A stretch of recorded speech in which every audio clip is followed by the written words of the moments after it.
Hi, I'm Greg Kail, and I'm here today with Adam Carpenter, Energy and Environmental Policy Manager for the American Water Works Association. Adam's going to help us understand some breaking news out of the U.S. Department of Agriculture pertaining to source water protection. Thanks for joining us, Adam. Great to be here, Greg.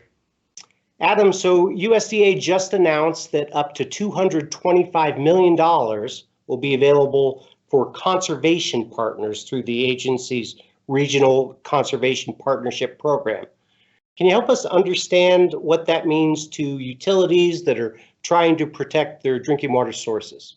Absolutely, Greg. Thank you. Yeah, this is a big news for source water protection. The Regional Conservation Partnership Program, or RCPP, is designed to help foster local partnerships between the Natural Resources Conservation Service, the agricultural community, and other stakeholders, including water utilities. In this program, USDA will provide anywhere from $250,000 all the way up to $10 million to help meet various different environmental and natural resources goals. This includes source water protection as one of them. Within this program, easements can be used, conservation practices can be deployed, privately owned forested areas can be protected. There's a number of different activities that can be undertaken that help protect sources of drinking water. Partners are expected to match whatever USDA provides about 1-to-1, and projects can be up to 5 years long. But oftentimes, there are opportunities to foster even longer-term collaborations. Okay, Adam, I know that AWWA and its members were really pivotal in getting funding for these types of programs. Maybe can you take us back and explain how the association was involved in making today's announcement possible? Absolutely. Thanks, Greg.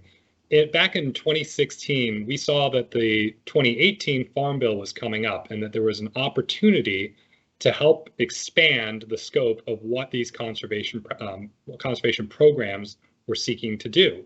Water quality has always been a major part of the conservation programs, but there was never a specific focus on turning that into finding ways to help protect sources of drinking water. There were some activities that did kind of in a de facto sense, but there was never a specific target for it. So as part of our advocacy efforts, working with some great partners, working with some fantastic members, we went out and encouraged Congress to put new provisions in the 2018 Farm Bill to explicitly make source water protection one of its goals.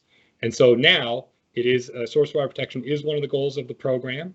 It's now easier for water utilities to participate.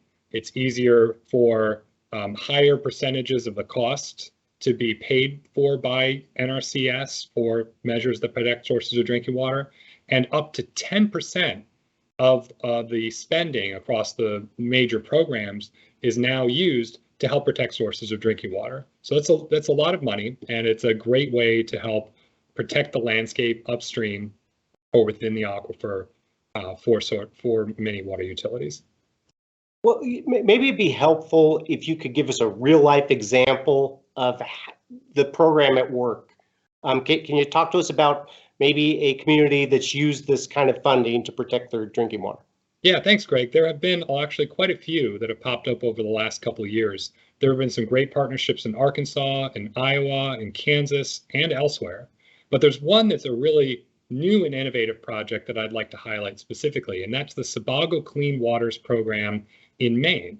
So in this partnership, they're bringing in about $8 million from NRCS and about $10.5 million collectively from all the other partners. And so this includes Portland Water District as one of the partners, to help protect the source waters for over 200,000 people. This is going to put easements on about 10,000 acres of high priority forested land, as well as deploy some other conservation practices throughout the landscape, and is going to be a big chunk of the region's long-term goal of protecting 25% of the watershed to help ensure safe water over the long term. That is a great example. So what should a water utility do if they want to take advantage of this kind of opportunity? Yeah, so building from the ground up is a great strategy. Every state has what's called an NRCS state conservationist within it. And so this person is in charge of running the conservation programs within the state and making sure that the funds are spent in constructive ways to help address natural resources concerns, including source water protection. So just reaching out to that person and getting to know him or her, and then as well as the staff that works for the conservationist, is a great way to just get started and to start networking with other folks who are involved with these programs. There's also what's called a state technical committee. This is a group that's charged with providing advice to NRCS within every state on some of the high priority issues that the conservation programs can help address. So bringing source water protection into that conversation is a great way to help get involved as well. And last but certainly not least, the RCPP applications themselves are open until just before midnight on April 13th. And so if you are interested in that program, every state has an RCPP coordinator that you can reach out to, and then you can also reach out to any partners who you think might be interested in applying with you and potentially go after some of that funding.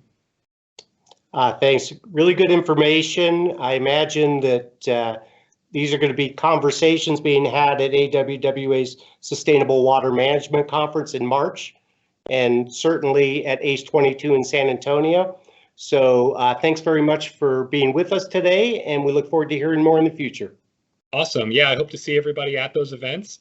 And in addition to those events, I encourage everybody to visit awwa.org/sourcewaterprotection, where we have quite a few resources on these programs available for members to download and to learn a little bit more and hopefully get yourself started or continue your journey.